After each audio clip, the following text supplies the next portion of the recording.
আলাইকুম। এটা হচ্ছে একটা পাকা পেঁপে।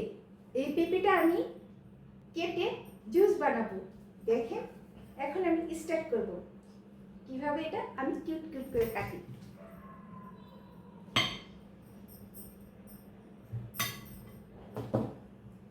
হয়ে গেছে আমার কাটা। এটা এখন আমি পিস পিস করব।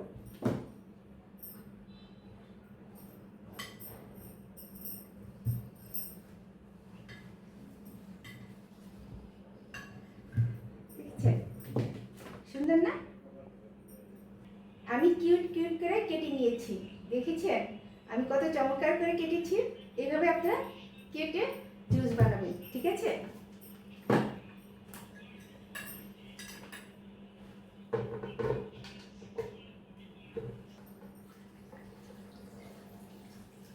আমি এখানে 4 চামচের চিনি আছে, আমি এটা দিয়ে দিলাম, কারণ পানি দিয়েছি তো, চিনি না দিলে ভালো লাগবে না, একটু মিষ্টি দরকার আছে।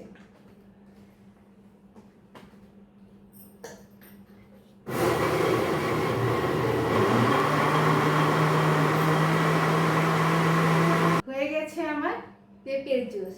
আমি খুব সুন্দর করে চমৎকার করে বানিয়েছি। এখন আমি এটা পরিবেশন করব। অনেক মজা। হয়ে গেছে আমার পেঁপের জুস। ঘরেই বানান স্বাস্থ্যসম্মত পেঁপের জুস। এটা ছোট বড় সবাই খুব পছন্দ করবে, কারণ পেঁপের জুস খেতে খুবই মজা, একটু বরফ দিয়ে। আর এটার মধ্যে প্রচুর পরিমাণে অক্সিজেন আছে, অ্যান্টিঅক্সিডেন্ট। এটা বাচ্চারা বড় যাদের খেতে ইচ্ছে করে না, জুস বানিয়ে দিলেন, খেয়ে নিল।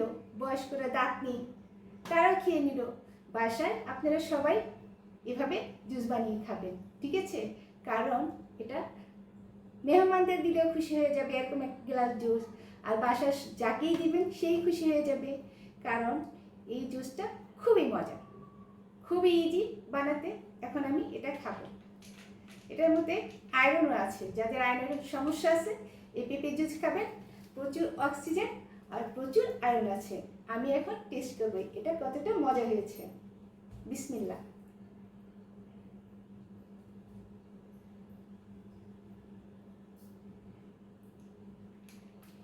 অনেক মজা,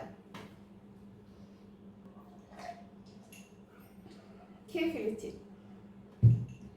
বাসায় বানিয়ে খাবেন স্বাস্থ্যসম্মত হেলদি জুস, সবার জন্য ফ্রেশ জুস। এভাবে ঝটপট বানিয়ে খাবেন, ঠিক আছে? Just yummy. আর কি বলবো? আল্লাহ হাফেজ।